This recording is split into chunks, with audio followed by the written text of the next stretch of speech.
Group technology, जिसे अक्सर GT कहा जाता है, एक मैन्युफैक्चरिंग फिलॉसफी है जिसका मकसद एक जैसे पार्ट्स को एक साथ ग्रुप करके प्रोडक्टिविटी को बेहतर बनाना है। यह एक बुनियादी सिद्धांत पर काम करती है। कई प्रॉब्लम एक जैसी होती हैं और इन एक जैसी प्रॉब्लम को ग्रुप करके उन सभी पर लागू होने वाला एक सिंगल सॉल्यूशन ढूंढा जा सकता है।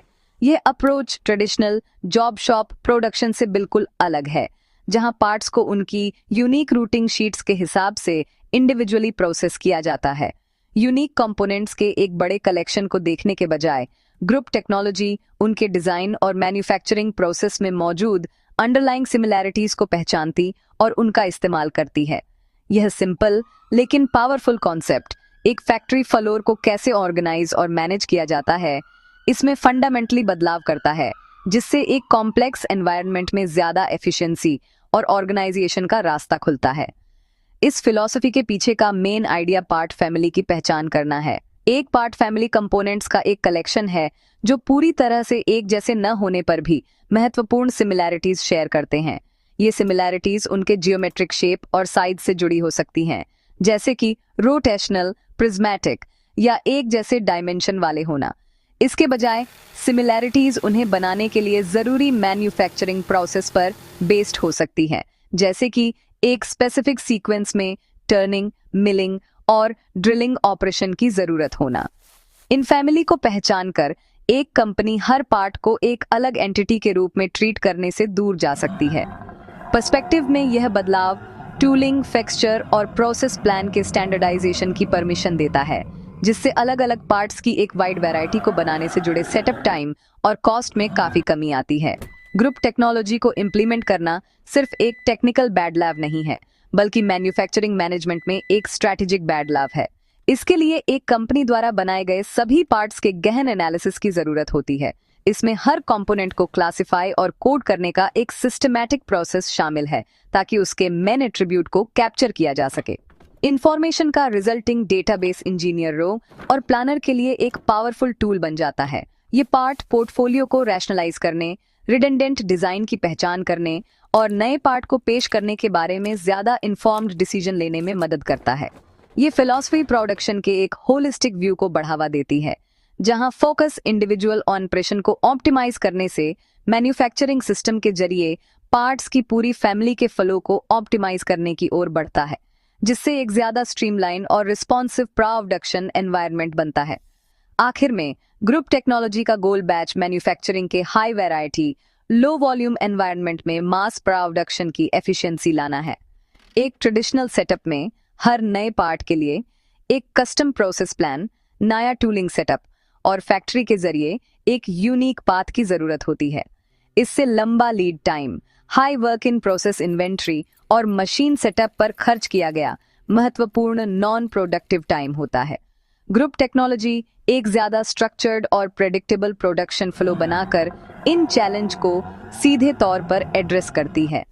पार्ट्स की फैमिली को एक साथ प्रोसेस करके मैन्युफैक्चरर सेटअप टाइम को कम कर सकते हैं, मटेरियल हैंडलिंग को कम कर सकते हैं और मशीन यूटिलाइजेशन को बेहतर बना सकते हैं, जिससे एक लीन और ज्यादा फुर्तीला ऑपरेशन हासिल होता है, जो कस्टमर की डिमांड पर तेजी से रिस्पॉन्ड करने में कैपेबल होता है। पार्ट फैमिली का कॉन्सेप्ट ग्रुप टेक्नोलॉजी फिलॉसफी का एक बहुत ही जरूरी हिस्सा है, जो लॉजिकल ग्रुपिंग को रिप्रेजेंट करता है, जिससे सभी बात की एफिशिएंसी पॉसिबल होती है। एक पार्ट फैमिली कंपोनेंट्स का एक कलेक्शन है जो या तो अपने ज्योमेट्रिक फीचर में या उन्हें बनाने के लिए जरूरी मैन्युफैक्चरिंग स्टेप में एक जैसे होते हैं। उदाहरण के लिए, एक फैमिली में अलग अलग शाफ्ट शामिल हो सकती हैं, जिनमें से सभी सिलिंड्रिकल होती हैं, जिन्हें लेथ पर टर्निंग की जरूरत होती है और उन्हें कीवेज कट करने की जरूरत हो सकती है। भले ही उनकी लंबाई और व्यास थोड़ा अलग हो, उनके शेयर किए गए मैन्युफैक्चरिंग डीएनए उन्हें एक फैमिली बनाता है। इन फैमिली को पहचानने के महत्व को कम करके नहीं आंका जा सकता। यह वह महत्वपूर्ण पहला स्टेप है जो एक फैक्ट्री को हजारों यूनिक आइटम देखना बंद करने और कुछ मैनेजेबल ग्रुप देखना शुरू करने की परमिशन देता है। इन पार्ट फैमिली को बनाने की प्रोसेस पार्ट्स क्लासिफिकेशन और कोडिंग नाम की एक सिस्टमैटिक मेथड पर डिपेंड करती है। यह एक बहुत ही सावधानी भरी प्रक्रिया है, जहां हर कंपोनेंट का एनालिसिस किया जाता है और उसे एक स्पेसिफिक अल्फान्यूमेरिक कोड दिया जाता है। यह कोड रैंडम नहीं होता, यह एक स्ट्रक्चर्ड सीक्वेंस होता है जहां हर डिजिट या कैरेक्टर पार्ट के एक स्पेसिफिक एट्रीब्यूट को रिप्रेजेंट करता है। उदाहरण के लिए, पहले कुछ डिजिट पार्ट के प्राइमरी शेप को डिस्क्राइब कर सकते हैं, जैसे कि रोटेशनल या प्रिज्मेटिक। बाद के डिजिट होल, स्लॉट या थ्रेड जैसे स्पेसिफिक फीचर का डिटेल दे सकते हैं, और आगे के डिजिट मटेरियल के टाइप या जरूरी सरफेस फिनिश को इंडिकेट कर सकते हैं। यह कोडिंग सिस्टम एक रिच, सर्च करने लायक लैंग्वेज के रूप में काम करता है, जो एक कंपनी की इन्वेंट्री में हर कंपोनेंट को सटीक रूप से डिस्क्राइब करता है, जिससे सिमिलैरिटीज को इलेक्ट्रॉनिक रूप से पहचानना आसान हो जाता है। पार्ट्स क्लासिफिकेशन और कोडिंग के लिए कई एस्टेब्लिश मेथड हैं, जिनमें से हर एक की अपनी स्ट्रक्चर और फोकस है। एक कॉमन अप्रोच एक हायरार्किकल या मोनोकोडिंग सिस्टम है, जहां हर बाद के डिजिट का मतलब पिछले वाले के वैल्यू पर डिपेंड करता है, जिससे एक ट्री जैसी स्ट्रक्चर बनती है। एक और मेथड पॉलीकोड या चेन टाइप सिस्टम है, जहां हर डिजिट का पोजीशन हमेशा एक ही एट्रीब्यूट को रिप्रेजेंट करता है, चाहे दूसरे डिजिट कुछ भी हो, जिससे स्पेसिफिक फीचर को सर्च करना बहुत आसान हो जाता है। कई मॉडर्न सिस्टम एक हाइब्रिड अप्रोच का इस्तेमाल करते हैं, जो मोनोकोड और पॉलीकोड दोनों के सबसे अच्छे पहलुओं को जोड़ते हैं, ताकि एक फ्लेक्सिबल और पावरफुल क्लासिफिकेशन टूल बनाया जा सके, जिसे एक कंपनी के प्रोडक्ट मिक्स की स्पेसिफिक जरूरतों के हिसाब से तैयार किया जा सकता है। एक कॉम्प्रिहेंसिव क्लासिफिकेशन और कोडिंग सिस्टम बनाने से सिर्फ पार्ट फैमिली बनाने से कहीं ज्यादा फायदे मिलते हैं। ये डिजाइन इंजीनियरिंग के लिए एक बहुत ही जरूरी डेटाबेस बन जाता है। जब एक नए पार्ट की जरूरत होती है, तो एक इंजीनियर पहले सिमिलर कोड वाले मौजूदा पार्ट के लिए डेटाबेस को सर्च कर सकता है। यह सिंपल सर्च एक नए पार्ट के अनावश्यक डिजाइन को रोक सकती है। यदि एक फंक्शनली सिमिलर पार्ट पहले से मौजूद है, इस प्रैक्टिस को डिजाइन रिट्रीवल के रूप में जाना जाता है। यह न केवल महत्वपूर्ण इंजीनियरिंग टाइम और कॉस्ट बचाता है, बल्कि अलग अलग प्रोडक्ट में कंपोनेंट को स्टैंडर्डाइज करने में भी मदद करता है। यह पार्ट प्रोलिफरेशन को कम करता है, जो यूनिक पार्ट्स की संख्या में अनियंत्रित बढ़ोतरी है, जिसे एक कंपनी को मैनेज करना होता है, जिससे इन्वेंट्री, परचेसिंग और प्रोडक्शन प्लानिंग आसान हो जाती है। जबकि पार्ट क्लासिफिकेशन और कोडिंग कंपोनेंट के डिजाइन एट्रीब्यूट पर फोकस करते हैं, प्रोडक्शन फ्लो एनालिसिस या पीएफए एक कॉम्प्लीमेंट्री अप्रोच प्रोवाइड करता है, जो मैन्युफैक्चरिंग प्रोसेस पर कंसंट्रेट करता है। पीएफए एक टेक्निक है जिसका इस्तेमाल एक फैसिलिटी में बनाए गए सभी पार्ट्स के ऑपरेशनल सीक्वेंस और मशीन रूटिंग का एनालिसिस करने के लिए किया जाता है। इसका प्राइमरी ऑब्जेक्टिव पार्ट्स की फैमिली की पहचान करना है, जो एक ही या बहुत सिमिलर मैन्युफैक्चरिंग रूट शेयर करते हैं। यह मेथड प्रोसेस प्लान और रूटिंग शीट्स में पहले से मौजूद डेटा को सीधे देखकर एक कॉम्प्लेक्स कोडिंग सिस्टम की जरूरत को बाईपास करती है। यह उन मशीनों को ग्रुप करती है जिनका इस्तेमाल पार्ट्स की एक खास फैमिली को प्रोसेस करने के लिए किया जाता है, जिससे लॉजिकल मशीन सेल की पहचान होती है। प्रोडक्शन फ्लो एनालिसिस करने की प्रोसेस में आमतौर पर कई सिस्टमैटिक स्टेप शामिल होते हैं। पहला स्टेप डेटा कलेक्शन है, जहां सभी पार्ट रूटिंग इंफॉर्मेशन कलेक्ट की जाती है। यह डेटा स्पेसिफाई करता है कि हर पार्ट को बनाने के लिए किन मशीनों की जरूरत है और किस सीक्वेंस में। अगला स्टेप एक बड़ी मैट्रिक्स बनाना है, जिसे अक्सर पार्ट मशीन इंसिडेंस मैट्रिक्स कहा जाता है। इस मैट्रिक्स में रो पार्ट्स को रिप्रेजेंट करती हैं और कॉलम मशीन को रिप्रेजेंट करती हैं। एक मार्क, जैसे कि एक रो और कॉलम के इंटरसेक्शन पर रखा जाता है यदि उस खास पार्ट को प्रोसेस करने के लिए उस खास मशीन की जरूरत होती है। ये मैट्रिक्स पूरी फैक्ट्री के वर्कलोड डिस्ट्रीब्यूशन का एक स्पष्ट विजुअल स्नैपशॉट प्रोवाइड करता है। पीएफए की असली पावर इस पार्ट मशीन मैट्रिक्स के एनालिसिस और मैनिपुलेशन से आती है। गोल ये है कि रो और कॉलम को इस तरह से रीऑर्डर किया जाए कि मैट्रिक्स के डायगोनल के साथ वन के क्लस्टर बने।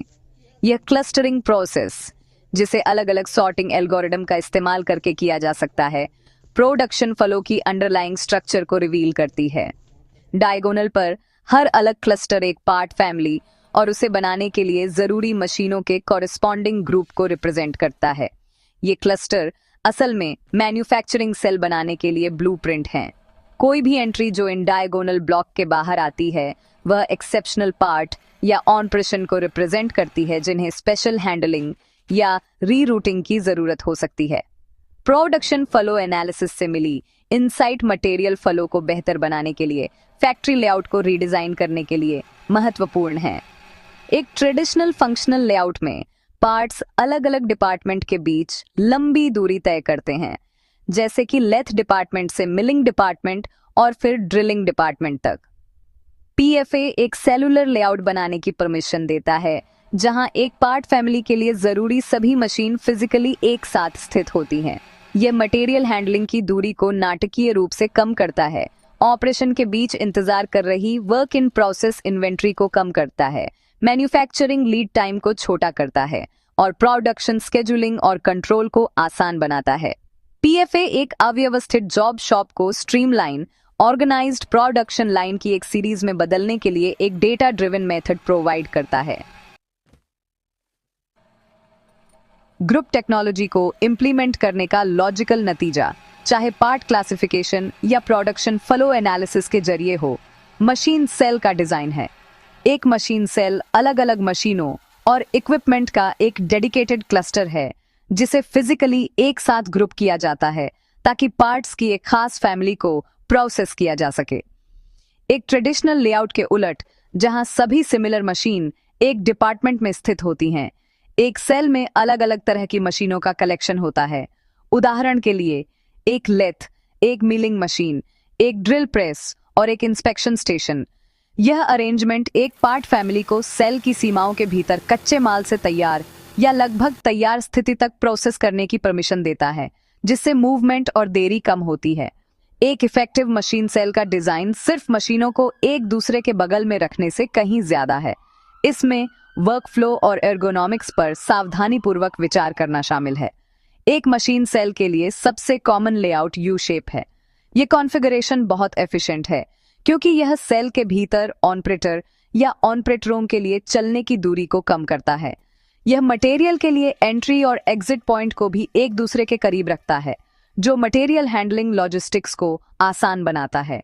यू शेप ऑपरेटरों को पूरे सेल को आसानी से देखने, कई मशीनों की निगरानी करने और इफेक्टिवली कोलैबोरेट करने की परमिशन देता है। यह सेल के कर्मचारियों के बीच स्वामित्व और टीम वर्क की भावना को बढ़ावा देता है, क्योंकि वे पूरी पार्ट फैमिली की क्वालिटी और आउटपुट के लिए सामूहिक रूप से जिम्मेदार होते हैं। मशीन सेल के साथ काम करने के फायदे बहुत ज्यादा हैं और मैन्युफैक्चरिंग परफॉर्मेंस पर गहरा असर डालते हैं। सबसे महत्वपूर्ण फायदों में से एक सेटअप टाइम में नाटकीय कमी है। चूंकि सेल सिमिलर पार्ट्स की लिमिटेड फैमिली के लिए डेडिकेटेड है, इसीलिए जरूरी टूलिंग, फिक्सचर और प्रोग्राम को स्टैंडर्डाइज किया जा सकता है। एक ही फैमिली के भीतर एक पार्ट से दूसरे पार्ट में चेंज ओवर दो पूरी तरह से अलग पार्ट्स के बीच चेंज ओवर की तुलना में बहुत तेज होता है। इससे छोटे ऑप्टिमल बैच साइज होते हैं, जिससे वर्क इन प्रोसेस और तैयार माल की इन्वेंट्री कम होती है। नतीजा एक लीन, ज्यादा फ्लेक्सिबल प्रोडक्शन सिस्टम है, जो कस्टमर ऑन ऑर्डर में बदलावों पर बहुत तेजी से रिस्पॉन्ड कर सकता है। इसके अलावा मशीन सेल इनहेरेंटली क्वालिटी और जवाबदेही में सुधार करते हैं। जब एक पार्ट को एक सिंगल सेल के भीतर पूरी तरह से प्रोसेस किया जाता है, तो किसी भी डिफेक्ट या क्वालिटी इश्यू को सेल की टीम द्वारा तुरंत पहचाना और एड्रेस किया जा सकता है। फीडबैक लूप छोटा और सीधा होता है। एक फंक्शनल लेआउट के उलट, जहां एक डिफेक्ट को कई डिपार्टमेंट और दिनों बाद तक नहीं खोजा जा सकता है, जिससे मूल कारण का पता लगाना मुश्किल हो जाता है। सेल के भीतर की टीम को अपनी प्रोसेस, शेड्यूल और क्वालिटी कंट्रोल को मैनेज करने का अधिकार होता है, जिससे कर्मचारी का मनोबल बढ़ता है, जिम्मेदारी बढ़ती है और लगातार सुधार की मानसिकता आती है। यह होलिस्टिक अप्रोच फैक्ट्री फ्लोर को छोटे, फोकस्ड और अत्यधिक एफिशिएंट माइक्रो फैक्ट्री की एक सीरीज में बदल देता है,